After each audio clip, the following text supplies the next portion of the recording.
Okay, in this video we are going to talk about how we can run a Python script using the command prompt. So here you can go to any file location. Let's say you go to documents, and inside documents you need to create a Python script. So it has this Python script. Anyway, I'm going to create a new script. So in order to create the Python script in this location, I am going to type cmd in the address bar and press enter, and you will get this command prompt window, and you will notice that now you are in the documents folder. So here what you need to do is we have to create a Python script. So I will use Notepad, so I will type Notepad.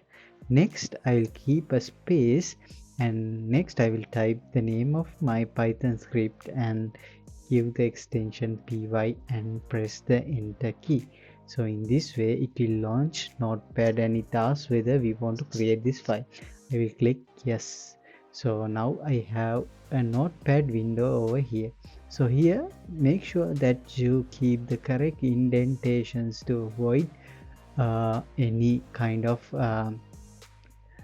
compile errors. So here I am going to write print, and next I will add inverted commas and type hello world.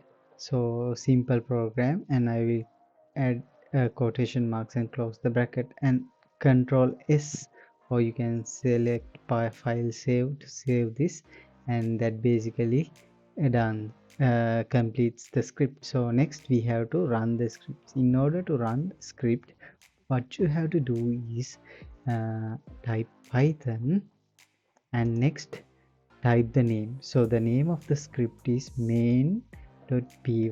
So if I press enter, and if there are no errors, the hello world message appears. That's basically how you can write a script. So anyway, go to the location and use the command Python and the script name with the py extension. So you can create the script anywhere and run it using the command prompt.